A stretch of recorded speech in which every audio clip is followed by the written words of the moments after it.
حي على الفلاح.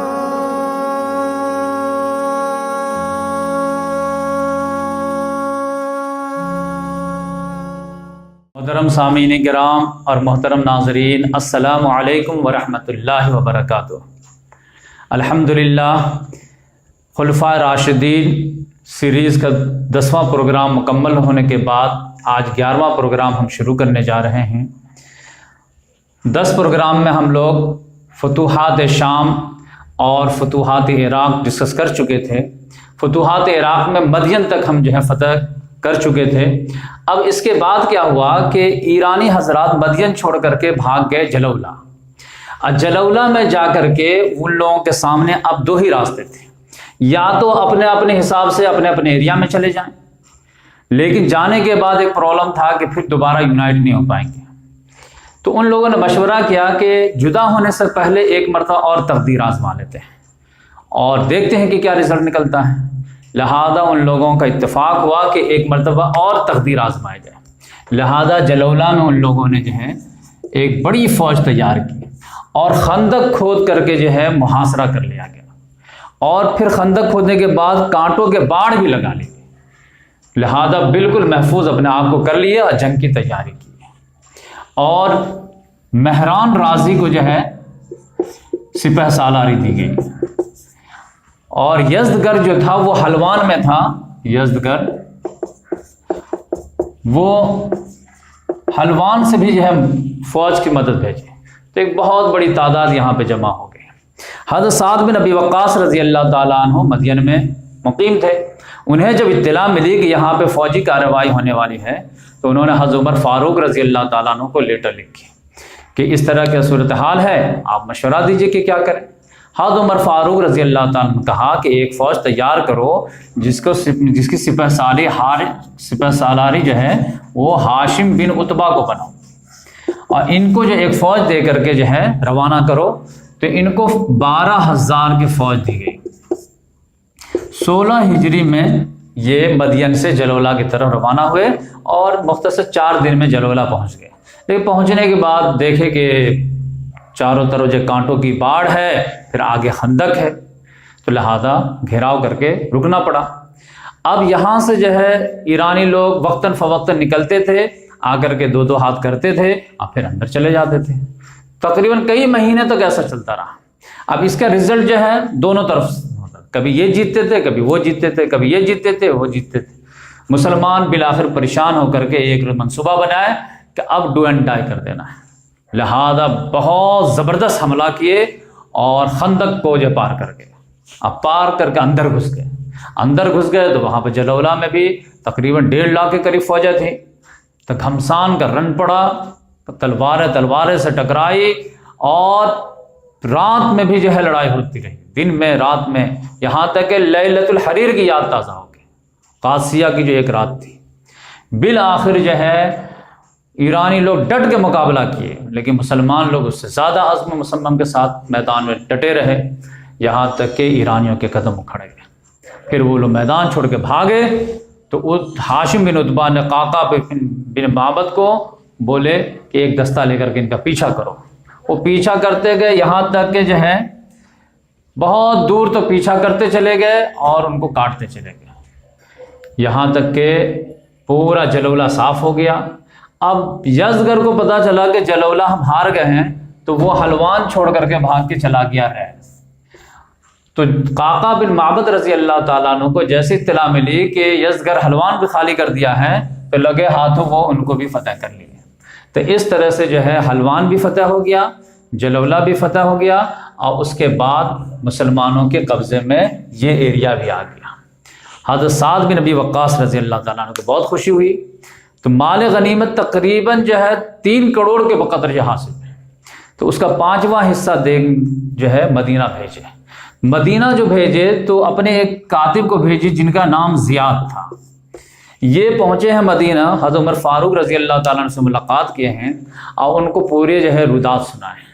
تو اتنے دلکش انداز میں رودات سنائے ہیں اور آگے کی پلاننگ بتائے ہیں کہ حضرت عمر فاروق رضی اللہ تعالیٰ عنہ اندر سے خوش ہو گئے اور خوشی کا اظہار جو ہے ان کے چہرے سے مسکراہٹ سے جو ہے ظاہر ہونے لگے، اور خوش ہو کر کے بولے کہ زیاد جس طرح تم مجھے ابھی یہاں پہ سنائے ہو کیا ویسے ہی پبلک میں بھی ریپیٹ کر سکتے ہو؟ انہوں نے کہا کہ امیر المومنین جو آپ کے سامنے سنا دے وہ پبلک کے سامنے سنانے میں کیا ہے، آپ تو کوئی بھی اگر کسی کو ڈرنا ہے تو آپ کے سامنے ڈرے گا۔ لہذا زیاد نے وہاں پہ ایک تاریخی جملہ کہا کہ امیر المومنین میں جو بول رہا ہوں فصاحت و بلاغت میں، اصل وہ معاملہ ہے کہ انا جندنا اطلقونا بالفعال لساننا، بے شک ہماری فوجیں ہیں جنہوں نے اپنے کارناموں سے ہماری زبان اوپن کر دی ہے۔ لہذا انہوں نے جو پبلک میں جا کر کے بھی سنائے، پھر رات میں جو مال غنیمت کو جو ہے ڈھانپ دیا گیا۔ حضرت عبد الرحمن بن عوف رضی اللہ تعالیٰ عنہ رات بھر ان کی پہرے داری تھے۔ اس کے بعد صبح میں فجر نماز کے بعد جب چادر کو ہٹائے ہیں تو عمر فاروق رضی اللہ تعالیٰ عنہ جب دیکھیں مال غنیمت کو، ہیرے جواہرات قیمتی جو ہے سامان، تو کونے میں جا کر کے رونے لگے۔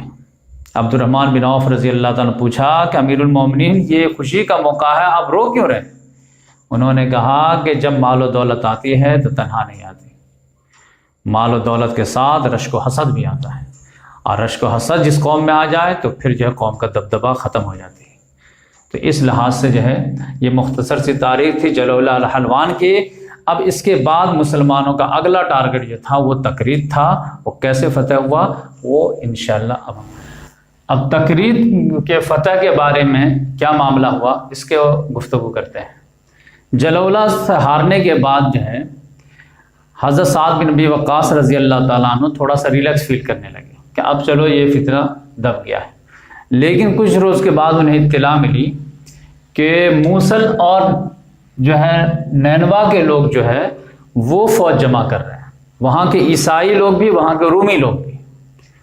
تو انہیں جو ہے یہ جب خبر جو ہے پہنچی ہے تو عبداللہ بن معتم ایک سپہ سالار ہیں بن، ان کو 5000 کی فوج دے کر کے روانہ کیے ہیں کہ جاؤ تکریت میں اور وہاں جو ایرانی فوج جمع ہو گئے ہیں ان سے مقابلہ کرو۔ تو یہ بھی جب پہنچے ہیں تو تکریت میں بھی یہ لوگ اپنے آپ کو خندر کھود کر کے جو ہے اپنے آپ کو محصور کر لیے تھے۔ یعنی یہ ایران کے جو ہے جنگ کرنے کا سب سے بیسٹ پیٹرن مانا جاتا تھا۔ یہی آپ جانتے ہیں کہ محمد صلی اللہ علیہ وسلم کے ٹائم میں بھی جو جنگ احزاب ہے تو محمد صلی اللہ علیہ وسلم نے سلمان فارسی رضی اللہ تعالیٰ نے پوچھے تھے کیا کرے، تو انہوں نے کہا کہ ہمارے یہاں جنگ لڑنے کا یہی اسٹائل ہے، کیونکہ ایران جو ہے وہ یہ ماؤنٹینیس کنٹری ہے، یہاں پہ پہاڑی پہاڑ ہے، تو ہر طرف سے پہاڑ، ایک طرف راستہ ادھر خندق کھود دو اپنے آپ کو ڈیفینڈ کر لو۔ تو یہاں پہ بھی یہ لوگ تقریب میں جو ہے خندق کھود کر کے اپنے آپ کو ڈیفینڈ کر لیا، اور پھر جو ہے وقتاً فوقتاً جیسے ان کو موقع ملتا تھا تو آ کر کے لڑائی کرتے تھے۔ لیکن یہ لوگ بہت زیادہ جنگجو ٹائپ کے نہیں تھے، اور ایک طرف رومی تھے ایک طرف عرب کے عیسائی تھے، تو بہت زیادہ اسٹرانگ اتحاد بھی نہیں تھا۔ تو جب بھی یہ نکل کے آتے تھے تو تقریباً یہ مار کھا کے ہی جاتے تھے۔ اور اس طرح ان لوگوں نے 24 مرتبہ ٹرائی کی، تو 24 مرتبہ نصارہ لوگ جو ہے اپنے اس میں سے نکل کر کے آئے، لڑائی کیے، 24 مرتبہ وہ ختم ہوئے، لہٰذا ان کی طاقت ٹوٹ گئی۔ جیسے ان کی طاقت ٹوٹی ہے کہ رومی لوگ بھی جو ہے اپنے آپ کو دریا کے ذریعے سے پار کر کے بھاگنے کی جگاڑ بنانے لگے۔ تو عبداللہ بن معتم بہت چالاک تھے، ان کو جب خبر ملی کہ یہ رومی بھاگنے والے ہیں جان بچا کر کے، تو انہوں نے جو ہے نصارہ سے جو ہے خط و کتابت شروع کی، اور ان کو بولے کہ دیکھو تم لوگ مسلمان ہو جاؤ۔ تو وہ لوگ جو مسلمان ہو گئے، پھر ان کو بولے کہ دیکھو مسلمان ہو جاؤ، اور یہ رومی لوگ جب بھاگنے لگیں گے تو ہم آگے سے اٹیک کریں گے، تم لوگ پیچھے سے اٹیک کر دینا، اور اس طرح پوری رومیوں کو کرش کر دیں گے۔ تو ویسے ہی ہوا، ادھر سے مسلمان لوگ حملہ کیے، ان کو معلوم ہی نہیں تھا، وہ سوچے کہ عیسائیوں کے درمیان سے نکل جائیں گے، لیکن جیسے ادھر سے نعرے تکبیر کی آواز آئی، ادھر سے بھی نعرے تکبیر کی آواز آ گئی، اور رومی بیچ میں آ گئے، اور دونوں طرف سے کرش کر دیے گئے، اور یہاں بھی بہت سارا مال و غنیمت مسلمانوں کو ملا، اور یہ سمجھے کہ یہ جنگ بہت آسانی سے جو ہے مسلمان جیت لیے۔ اس کے بعد جو ہے عبداللہ بن معتم رضی اللہ تعالیٰ عنہ ایک دستہ کو دے کر کے بولے کہ یہ لوگ تھے کہاں کے؟ موصل کے، یہ عراق کا جو ٹاپ کا شہر ہے، اور نینوا جو ہے یہ حضرت یونس علیہ السلام جہاں کے تھے، جہاں ان کو بھیجا گیا تھا وہاں کے، یہ عراق کے اور ترکی کے بالکل بارڈر پہ ہیں۔ تو یہاں بولے کہ یہیں سے دونوں لوگ آئے تھے، ساری فوج آئے تھے، تو جاؤ اور اس کو بھی فتح کر کے آؤ۔ تو یہ تو اور بھی بہت آسانی سے فتح ہو گیا۔ ہوا کیا کہ جو دستہ جا رہا تھا اس میں عیسائی لوگ بھی شامل ہو گئے جو نئے نئے مسلمان ہوئے تھے۔ اب ان لوگوں کو معلوم نہیں تھا کہ عیسائی لوگ مسلمان ہو گئے، کنورٹ ہو گئے ہیں۔ ان کو پتا تھا یہ ہمارے بھائی بندو ہیں، مسلمانوں کے دشمن ہیں، ہمارے دوست ہیں۔ تو عیسائی لوگ بولے دستہ والوں سے کہ آپ لوگ تھوڑا دھیر رکیے، ہم آگے جاتے ہیں۔ اور آگے جا کر کے ان لوگوں کو بیوقوف بنا دیے۔ بیوقوف کیا بنائے کہ بولے کہ یہ تکریت میں جو ہے رومی لوگ جیت گئے، اب مسلمان لوگ ہار گئے، تو لہذا یہ لوگ جو ہے ان کو ہار پہنانے کے لیے جو ہے استقبال کرنے کے لیے سب لوگ شہر سے باہر نکل آئے۔ جیسے ہی باہر نکل آئے ویسے ہی جو ہے فوج پہنچ گئی اور آرام سے جو ہے شہر میں جو ہے فوج داخل ہو گئے۔ تو اس طرح سے جو ہے تکریت کی فتح ہو گئی۔ اب اس کے بعد جو ہے یہ سمجھیے کہ 1 سال میں یہ پورا معاملہ ہوا۔ 1 سال جو ہے حضرت سعد بن ابی وقاص رضی اللہ تعالیٰ عنہ 16 ہجری سے 17 ہجری تک جو ہے مدین میں رہے۔ لیکن 16 ہجری سے میں جیسے ہی قدم رکھے مدین میں، یہاں ایک پرابلم شروع ہو گیا۔ پرابلم یہ شروع ہوا کہ یہاں کے آب و ہوا جو ہے عربوں کو راس نہیں آ رہی تھی، بیمار بہت زیادہ پڑ رہے تھے، اور رنگ کلر بھی جو متغیر ہو رہا تھا، اور آب و ہوا سوٹ نہیں کر رہے تھے۔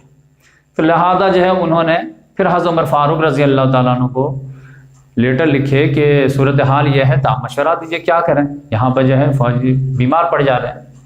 تو حضرت عمر فاروق رضی اللہ تعالیٰ عنہ کو کہا کہ ایسا کرو کہ یہ جو پورا ایریا ہے اس میں کوئی ایسی جگہ تلاش کرو جو بالکل سوٹیبل ہو، بحری لحاظ سے بھی بری لحاظ سے بھی، یعنی آرمی کے لحاظ سے بھی اور نیوی کے لحاظ سے بھی، اور پھر وہاں سے پھر جو ہے مدینہ آنے میں کوئی بیچ میں دریا نہ پڑتا، ایسی جگہ تلاش کرو، اب وہاں پہ ایک نیا شہر بساؤ، اب وہیں پہ ہماری فوجی چھاونی رہے گی۔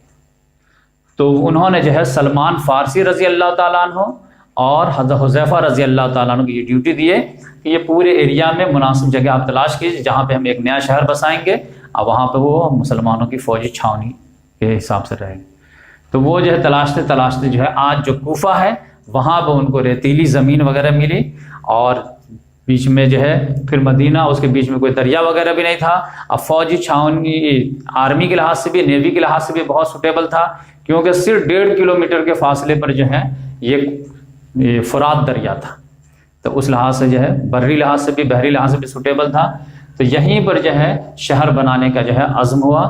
تو ابو الحجاج جو ہے اس نے پورے شہر کا نقشہ بنایا، اور شاندار جو ہے شہر جو ہے آباد کیا گیا، بیچ میں مسجد، پھر جو ہے چوڑی چوڑی سڑکیں، اور پھر جو ہے گھر بسائے گئے بہترین، جو آج بھی جو ہے وہ کوفہ جو ہے یہ ایک ہسٹوریکل جو سٹی ہے، یہی جو ہے حضرت علی رضی اللہ تعالیٰ نے بعد میں اپنا کیپٹل شفٹ کیے، اور امام ابو حنیفہ رحمۃ اللہ علیہ بھی یہیں کے تھے۔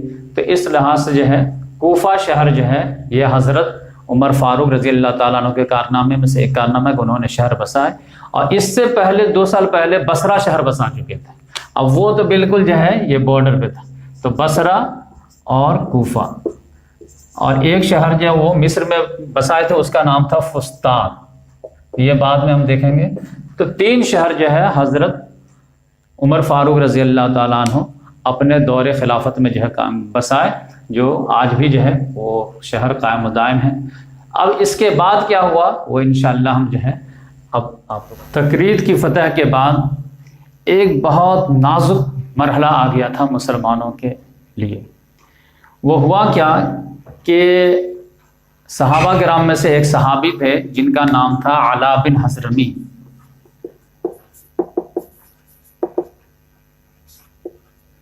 رضی اللہ تعالیٰ عنہ۔ تو یہ بحرین کے فتح میں ان کا کارنامہ تھا۔ یہ یہاں پر حکومت کر رہے تھے، عمر فاروق رضی اللہ تعالیٰ عنہ بحرین کا ان کو گورنر بنایا تھا۔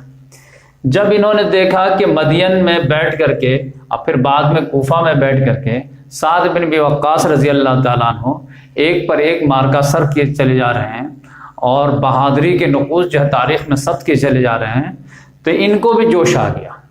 انہوں نے سوچا کہ میں سرپرائزنگ جو ہے خوشی دیتا ہوں امیر المومنین کو، اور انہوں نے کیا کیا کہ ایک فوج بحرین سے بحری راستے سے جو ہے فارس پہ اٹیک کر دیا، بنا بتائے بنا مشورے کے۔ اور سوچے جیت جائیں گے پھر خبر دے دیں گے، اور پھر ہمارے بھی جو ہے سعد بن ابی وقاص رضی اللہ تعالیٰ عنہ طرح ہمارے بھی جو ہے ہسٹری میں نام رہے گا۔ لیکن یہ فوج جب گئی ہے اور استخر پر جب جو ہے قیام کی ہے تو ایرانی ایک بہت بڑی جمعیت جو ہے اس کو گھیر لی۔ اب جب یہ گھیرے میں آ گئے تو اس میں ایک سپہ سالار تھے، ان کا نام تھا خالد بن منذر۔ یہ بہت جانبازی کے ساتھ لڑے اور بہت بڑی جماعت کو کرش کر دیے، لیکن پھر بھی یہ اپنی کشتی کو بچا نہیں پا رہے تھے، اور مسلمانوں کی کشتی ایرانی فوجوں کے بیچوں بیچ آ گئی۔ تو اب کریں کیا؟ بالآخر جو ہے حالات کا انتظار کر رہے تھے، کرتے کرتے ان کو لگا کہ ایک ہماری چھوٹی سی جمعیت ہے اور یہاں پر جو ہے ایران میں جو ہے رہنا مناسب نہیں ہے، ورنہ اگر ایران کی بڑی فوج آ جائے گی تو پھر یقینی بات ہے کہ ہم لوگ ہلاک کر دیے جائیں گے، تو کیا کیا جائے؟ تو ان لوگوں نے کہا کہ کشتی سے اتر جاتے ہیں اور یہ ساحل کے کنارے کنارے ادھر سے بصرہ چلے آتے ہیں، اور مہم میں کامیابی نہیں ہوئی تو کم سے کم جان ہی بچ جائے، اور بصرہ میں آ کر کے پھر بصرہ سے جو ہے بحرین آ جائیں گے یہاں پہ۔ لیکن جیسے یہ کشتی سے اترے ساحل پہ اور پیدل آنے لگے کہ یہاں پر طاؤس نام کا ایک شہر تھا، وہاں پر جو ہے ایرانیوں نے پھر گھیر لیا پوری فوج کو۔ اب یہ چھوٹی سی جماعت تھی لیکن بڑی فوج نے آ کے گھیر لیا، مسلمانوں کو بہت تشویش ہوئی۔ تب جو ہے حضرت عمر فاروق رضی اللہ تعالیٰ عنہ کی اطلاع ملی کہ یہ مسلمان ایک فوج جو ہے یہاں پہ ایران کے جو ہے زمین پہ گھری ہوئی ہے اور ہو سکتا ہے کہ اس کو کرش کر دیا جائے۔ تب انہوں نے جو ہے عمر فاروق رضی اللہ تعالیٰ عنہ فوراً کوفہ کے جو ہے جو گورنر تھے سعد بن ابی وقاص رضی اللہ تعالیٰ عنہ، اب بصرہ کے گورنر تھے عتاب رضی اللہ تعالیٰ عنہ، عتبہ بن غزوان، ان کو بولے کہ جلد سے جلد جو ہے تم ایک فوج روانہ کرو اور یہ مسلمان فوج جو گھر گئی ہے اس کو بچا کر کے لاؤ۔ تو عتبہ بن غزوان رضی اللہ تعالیٰ عنہ جو بصرہ کے گورنر تھے، انہوں نے ایک فوج تیار کیے اور ابو صبرہ کو یہ ٹارگٹ دیے کہ جائیے اور آپ بچا کے لائیے، اور ان کو 12,000 کی فوج دی گئی۔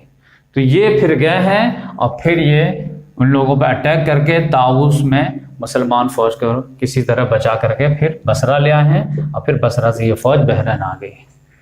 حضرت عمر فاروق رضی اللہ تعالیٰ عنہ کو جب معلوم ہوا یہ معاملہ نپٹ گئے، تب پھر علاء بن حضرمی رضی اللہ تعالیٰ عنہ بلائے اور کافی زیادہ ناراض ہوئے کہ اس طرح ایڈونچرس ہونے کے جو ہے کیا ضرورت تھی، اب بنا بتائے، بنا مشورے کے، بنا انفارمیشن کے، لہذا ان کو اسی وقت انہوں نے معزول کر دیا۔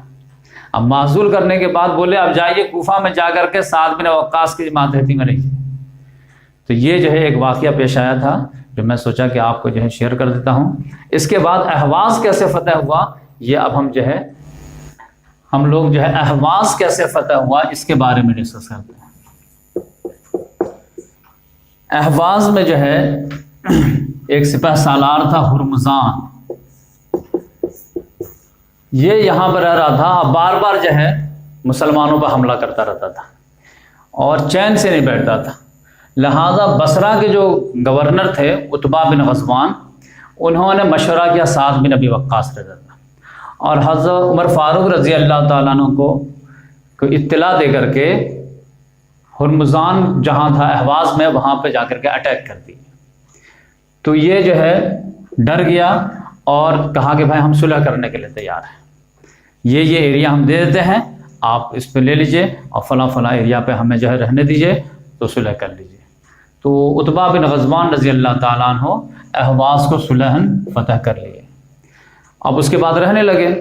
لیکن کچھ ہی دنوں کے بعد جو ہے ہرمزان سے اور مسلمانوں کے درمیان جو ہے کچھ سرحدی تنازع ہو گیا کہ یہاں سے نہیں یہاں تک ہمارا ہے، یہاں سے نہیں یہاں تک ہمارا ہے، لہذا یہ ہرمزان جو ہے غصے میں آ گیا، کہا کہ صلح توڑ دیا، اور صلح توڑنے کے بعد ایک بڑی فوج تیار کر لیا جنگ کے لیے، اور کردوں سے بھی مدد لے لیا کہ آؤ لڑائی کرتے ہیں۔ تو کردوں جب وہاں پہ وہ لوگ آ گئے تو بصرہ اور کوفہ کے جو امیر تھے، یعنی بصرہ کے تو عتبہ بن غزوان تھے، اور کوفہ کے جو تھے یہ سعد بن ابی وقاص رضی اللہ تعالیٰ عنہ، دونوں کی فوج مل کر کے جو ہے اہواز پر پھر دوبارہ سے جو ہے قبضہ کر لیا۔ قبضہ کرنے کے بعد جو ہے یہ ہرمزان جو ہے ڈر سے بھاگ کر کے چلا گیا رام ہرمز، یہ ایک جگہ ہے بھاگ کے۔ تو اس کے بعد جو ہے حضرت عمر فاروق رضی اللہ تعالیٰ عنہ کی اطلاع دی گئی کہ یہ بھی فتح ہو گیا، لیکن اب یہ یہاں چلا گیا، کیا کریں؟ تو عمر فاروق رضی اللہ تعالیٰ عنہ نے دونوں گورنروں کو لیٹر لکھے کہ ایک فوج تم یہاں سے تیار کرو، ایک فوج تم یہاں سے تیار کرو، اور اس پر بھی چڑھائی کر دو۔ تو لہذا کوفہ سے جو ایک صحابی گئے ان کا نام تھا نعمان بن مقرن، اور بصرہ سے جو گئے ان کا نام تھا سہیل بن عدی، اور یہ دونوں، لیکن یہ تیزی سے پہنچ گئے اور ان سے مقابلہ ہو گیا ہرمزان کا، لہذا یہاں پہ بھی یہ ہارا، یہاں سے بھاگ کر کے وہ تستر چلا گیا۔ تستر جیسے گیا تو پھر یہ نعمان بن مقرن نے پوچھا کہ اب پیچھے سے پھر سہیل بن عدی بھی یہاں پہ آ گئے۔ اب جیسے یہاں پہ آئے ہیں کہ ہرمزان جو ہے قلعہ کے اندر بند ہو گیا، مسلمانوں کی ایک فوج، چھوٹی سی فوج لے کر کے ابو صبرہ بھی پہنچ گئے۔ حضرت عمر فاروق رضی اللہ تعالیٰ نے کہا کہ جب ساری فوجیں ایک جگہ جمع ہو جائے تو ابو صبرہ جو ہیں سپہ سالار رہیں گے، لہذا نعمان بن مقرن ہو یا سہیل بن عدی ہو، ابو صبرہ کو قیادت دے دیے، اور یہاں پر جو ہے محاصرہ شروع ہوا۔ محاصرہ شروع ہوا تو تقریباً ایک مہینے تک رہا، کیونکہ یہ خندق وغیرہ فوراً کھود دیا اور قلعہ وغیرہ کو پہلے ہی جو تیار کر لیا تھا، لہذا تقریباً جو ہے یہاں پہ بھی 80 جھڑپیں ہوئی، لیکن رزلٹ کوئی نہیں نکل پا رہا تھا۔ بالآخر جو ہے اللہ تبارک و تعالیٰ کی ایک غیبی مدد آئی، اور غیبی مدد کیسے آئی کہ سارے مسلمان جب تھک گئے تھے جنگ کرتے کرتے اور فتح نہیں ہو رہا تھا، تو ایک صحابی کے پاس آئے، ان کا نام تھا برا بن مالک۔ یہ مستجاب الدعوات صحابی میں سے تھے، ان کی دعائیں اللہ تعالیٰ ضرور قبول کرتا تھا، اور اگر کسی بات پہ قسم کھا لے تو اللہ تعالیٰ ان کی قسم کی لاج رکھ لیتا تھا۔ ان کی اسٹوری ہم بعد میں بتائیں گے۔ تو ان کے پاس سب لوگ آئے کہ آپ قسم کھا کر کے اللہ تعالیٰ سے دعا کیجیے کہ کل فتح ہو جائے۔ تو یہ بھی تنگ آ گئے تھے، تو انہوں نے اللہ تعالیٰ سے قسم کھا کے دعا کی کہ اللہ تعالیٰ تو ضرور کل فتح دے گا، اور پھر کل مجھے شہادت بھی نصیب فرما۔ تو پھر جو ہے جو ایک مہینہ سے فتح نہیں ہو رہا تھا، وہ موزانہ انداز میں فتح ہو گیا۔ وہ اللہ تعالیٰ نے راستہ کیسے اوپن کر دیا کہ یہ تسترہی سے جو ہے ایک ایرانی جو ہے وہ ادھر سے ادھر بھاگ کے آ گیا۔ اب بھاگ کے آیا اور ابو صبرہ سے بات کیا کہ اگر ہم آپ کو بیک ڈور چینل سے جو ہے آپ کو راستہ بتا دیں تو کیا آپ مجھے امان دیں گے؟ تو انہوں نے کہا ہاں امان دیں گے، میں راستہ بتا دوں گا۔ کہا بتا دو۔ تو ایک سپاہی کو لے کے گئے کہ چلیے میں آپ کو راستہ دکھا دیتا ہوں۔ تو وہ سپاہی جب جو ہے راستہ وغیرہ دیکھ کر کے آئے تو ابو صبرہ نے پوچھا کہ راستہ کیسا ہے، اندر قلعہ کے اندر گھسنے کے لائق ہے یا نہیں؟ تو انہوں نے کہا کہ مجھے 200 سپاہی دے دیجئے، میں انٹری مار دوں گا۔ تو ابو صبرہ رضی اللہ تعالیٰ نے کہا کہ ٹھیک ہے۔ تو وہ 200 صحابی لے کے گئے، اندر گھس گئے، اور جاتے ہی فائٹنگ تھوڑی سی ہوئی باڈی گارڈ وغیرہ سے، اور اس کے بعد جا کے گیٹ کھول دیے۔ اب مسلمان تو گیٹ پر پہنچے ہوئے تھے ہی پہلے سے، گیٹ کھلنا تھا کہ اندر گھس گئے۔ اب گھسنا تھا کہ جو گیٹ پہ جو ہے گھمسان کا رن پڑا۔ تو اس میں سے جو برا بن مالک رضی اللہ تعالیٰ عنہ جو تھے، ان کا مقابلہ ہرمزان سے ہو گیا۔ ہرمزان بہت بڑا پہلوان تھا، انہوں نے برا بن مالک رضی اللہ تعالیٰ عنہ کو شہید کر دیا۔ پھر ایک اور صحابی آئے، ان کو بھی شہید کر دیا۔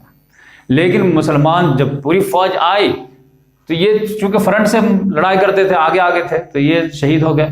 لیکن مسلمانوں کے جب ریلا آیا تو یہ ہرمزان جو ہے بھاگنے پہ مجبور ہو گیا، اب پھر اپنا قلعہ والی جو کوٹھری تھی اس میں جا کر کے بند ہو گیا۔ اب پھر بند ہونے کے بعد جو ہے برج پہ جا کے چڑھ گیا۔ مسلمان دوڑاتے دوڑاتے وہاں تک بھی پہنچ گئے، تو کتنے دن تک وہاں پر رہو گے؟ تو اس نے پھر مسلمانوں سے کہا کہ دیکھو ہمارے ترکش میں ابھی جو ہے 100 تیر ہے، تو کم سے کم 100 کو تو گھائل کر کے ہی میں مروں گا۔ ٹھیک ہے، اب تو لگ رہا کہ میں بچ نہیں پاؤں گا، لیکن تم لوگوں کو گھائل کیے بغیر میں مروں گا نہیں، ورنہ ہمارے پاس ایک آپشن ہے، اگر چاہو تو اس پہ بات کر لیتے ہیں۔ تو مسلمانوں نے کہا کہ تم کیا چاہتے ہو؟ تو اس نے کہا کہ دیکھو میں یہ چاہتا ہوں کہ میں تمہارے سامنے سرنڈر کرتا ہوں، اب مجھے تم لوگ اریسٹ کر کے خلیفۃ المسلمین کے پاس لے چلو مدینہ، اب وہ جو فیصلہ کریں گے مجھے منظور ہے۔ تو ابو صبرہ رضی اللہ تعالیٰ عنہ کو بہت معقول بات لگی. انہوں نے کہا ٹھیک ہے سرنڈر کرو. تو اس نے جو ہے تیر تلوار چھوڑ دیے, اپنے آپ کو اریسٹنگ دے دی. اس کے بعد جو ہے ہرمزان کو جو ہے یہ برا کے جو بھائی تھے انس بن مالک, ان کی قیادت میں اور احنف بن قیس کی سرکردگی میں, احنف بن قیس ان کی قیادت میں ان کو مدینہ بھیجا گیا, ہرمزان کو, کہ جائیے اور ان کو جو ہے دیکھیے کہ خلیفۃ المسلمین ان کے بارے میں کیا فیصلہ کرتے ہیں. تو ہرمزان جو ہے ایک دم بادشاہ والا شاہانہ لباس وغیرہ پہنے ہوا تھا. جب مدینہ پہنچا ہے تو پوچھا گیا کہ خلیفۃ المسلمین کہاں ملیں گے, تو بتایا گیا کہ مسجد میں ملیں گے. تو مسجد میں اس وقت نماز کا جو ہے وقت نہیں ہوا تھا, تو مسجد میں جیسے گئے ہیں کہ سناٹا ہے. ایک آدمی جو ہے کونے میں وہ پگڑی کو نکال کر کے تکیہ بنا کر کے ہاتھ میں ایک درہ ہے اس کو لے کے سویا ہوا ہے. تو کہا گیا مسجد میں تو کوئی نہیں ہے, کہا نہیں ہے نا اندر. جاتے گئے جب بالکل قریب پہنچے تو سب لوگ جو ہے اس کو خاموش کرنے لگے کہ آواز مت نکالو, امیر المومنین سو رہے ہیں. اس وقت وہ سو رہے تھے. تو یہ ہرمزان نے پوچھا کہ کون ہے خلیفۃ المسلمین, کہاں ہے عمر؟ تو انہوں نے کہا یہ سامنے جو دکھ نہیں رہے. کہا کہ باڈی گارڈ وغیرہ کوئی نہیں. کہا کہ باڈی گارڈ, ان کو باڈی گارڈ نہیں لگتا ہے, جو انجسٹ بادشاہ ہوتے ہیں ان کو باڈی گارڈ لگتا ہے, یہ تو بالکل عدل کرتے تھے, ان کو باڈی گارڈ کی ضرورت نہیں رہتی. تو ہرمزان نے کہا کہ اگر یہ اتنے سادہ ہیں تب تو یہ بادشاہ نہیں ہیں بلکہ نبی لگتے ہیں. یہ تو لوگوں نے کہا کہ یہ نبی نہیں ہے لیکن نبیوں والا شان ضرور ہے.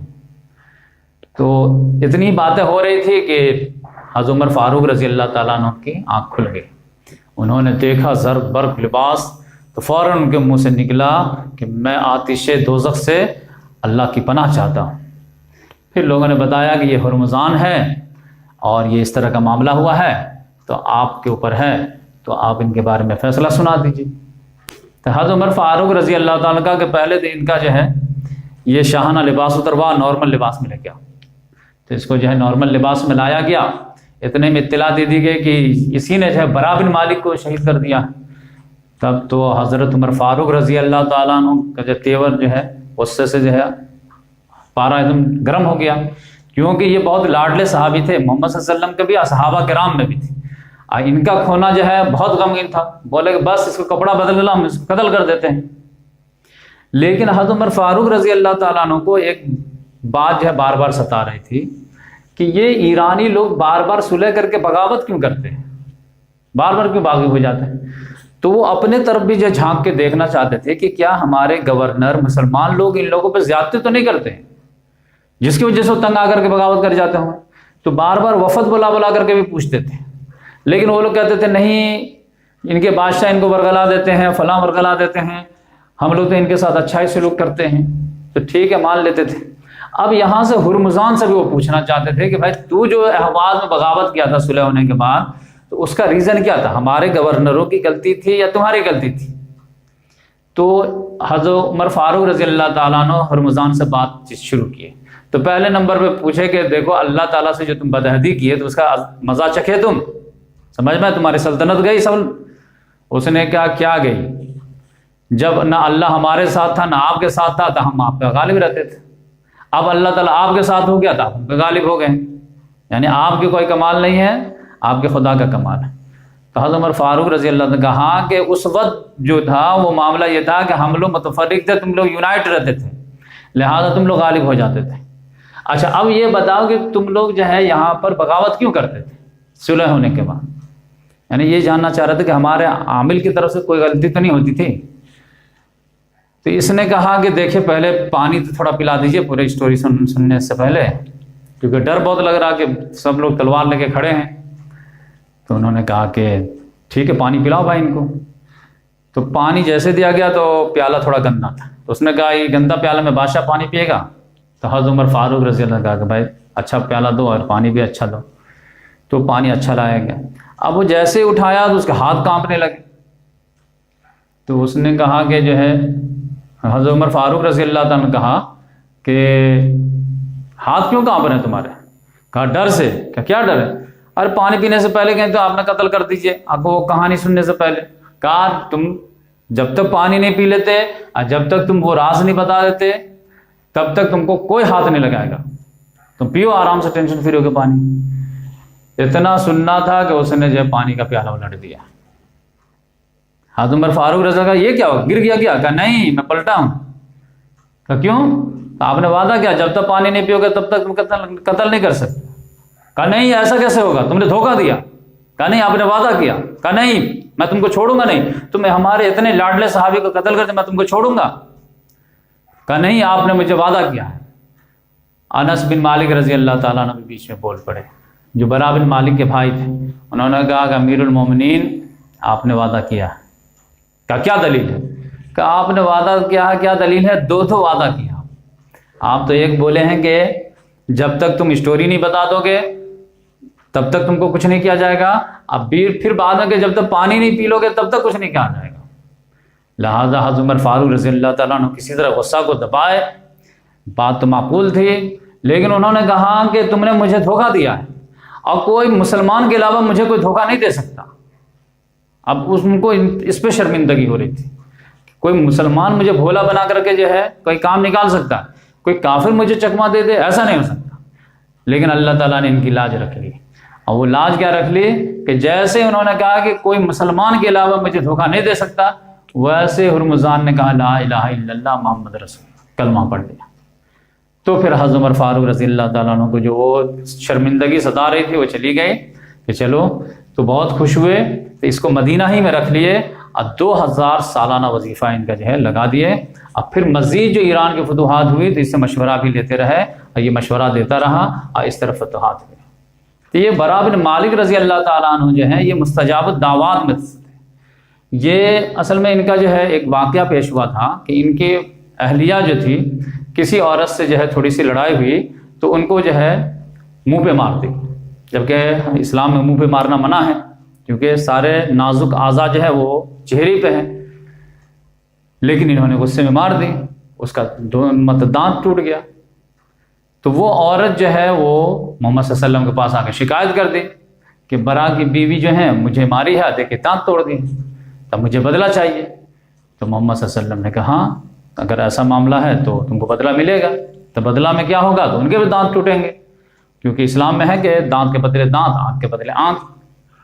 تو برا بن مالک رضی اللہ عنہ بلایا گیا کہ آپ کی بیوی نے ایسا کیا؟ کہا ہاں کیا ہے؟ تو بلائیے ان کو، آپ ان کو بھی دانت توڑ دیا جائے گا کیونکہ یہ عورت جو ہے بدلہ مانگ رہی ہے، قصاص مانگ رہی ہے۔ انہوں نے کہا کہ ایسا کیسے ہوگا؟ کہا ایسا ہی ہوگا، قرآن میں تو لکھا ہوا۔ کہا میری بیوی کے دانت ٹوٹیں گے؟ کہا ہاں ٹوٹیں گے۔ تو پھر محمد صلی اللہ علیہ وسلم نے کہا لاؤ بلا کر کے۔ انہوں نے کہا نہیں ایسا نہیں ہو سکتا، میری بیوی کے دانت نہیں ٹوٹیں گے۔ کہا نہیں بلا کے لاؤ۔ اب انہوں نے قسم کھا لی، قسم خدا کہ میری بیوی کے دانت نہیں ٹوٹیں گے۔ تو سناٹا چھا گیا کہ بھائی یہ قسم کیسے کھا دیے؟ قانون کی نگاہ میں تو سب برابر ہے، قانون سے اوپر کوئی نہیں ہے، لیکن اللہ تعالیٰ نے ان کی لاج رکھی۔ اور وہ ہوا کیا کہ جس عورت کا دانت ان کی وائف نے توڑا تھا وہ عورت دوبارہ آئی، اب بولے کہ یا رسول اللہ اب جو ہونا تھا سو ہوا، جائیے میں ان کی اہلیہ کو معاف کر دیا۔ تو اب یہ جو حدیث ہے کہ محمد صلی اللہ علیہ وسلم نے فرمایا کہ انسان کے دل جو ہے اللہ تعالیٰ کے 2 انگلیوں کے درمیان ہوتے ہیں، جب چاہتا پلٹ دیتا ہے، وہی معاملہ ہوا۔ تو ان کی بیوی بچ گئی ان کے قسم کھانے کی وجہ سے۔ تو یہاں پر یہ محمد صلی اللہ علیہ وسلم نے وہ حدیث بیان کی تھی کہ کم من اشعث اغبر ذی تمرین، کہ کتنے ہی پراگندہ بال، گرد آلود میں، گرد غبار میں اٹے ہوئے بال اور 2 پرانی چادریں میں لپٹا ہوا انسان ایسے ہوتے ہیں کہ لا یبالو، کہ ان کو کوئی معاشرے میں کوئی ویلو نہیں رہتی، کسی مجلس میں کوئی ان کی اہمیت نہیں رہتی ہے، لیکن لو قسم اللہ لو اقسم علی اللہ لا برہ، لیکن اگر وہ اللہ تعالیٰ پر قسم کھا لے تو اللہ تعالیٰ ان کی قسم کی لاج رکھ لیتا ہے۔ امنہم، اور ان میں سے ایک البراء بن مالک ہے۔ تو یہ محمد صلی اللہ علیہ وسلم جو ہم ان کو ٹائٹل دیے ہوئے تھے کہ یہ مستجاب الدعوات ہیں، اور یہ وہ صحابی ہیں جنہوں نے جو جنگ یمامہ میں مسیلمہ کذاب جو وہ باغ میں جو قلعہ بند ہو گیا تھا اور باغ فتح نہیں ہو رہا تھا تو یہ دیوار چڑھ کر کے گیٹ انہوں نے ہی کھولا تھا۔ تو اس لحاظ سے جو ہے انہوں نے شہادت کی دعا مانگی تھی تو اللہ تعالیٰ نے ان کو جو ہے جنگ مار کے دستر میں ان کو شہادت ملی، اور یہ انس بن مالک کے بھائی تھے، اور صحابہ کرام میں 3 صحابی کا نام جو ہے برا ہے، تو وہ کنفیوژن جو دور رہنا چاہیے کہ ایک برا بن مالک ہے، ایک برا بن معرور ہے، اور ایک برا بن عازب ہے. تو انشاءاللہ کبھی ان کی تفصیل بیان کی جائے گی. تو آج ہم یہیں تک اکتفا کرتے ہیں. اب آگے کیا ہوا انشاءاللہ آگے ہم بتائیں.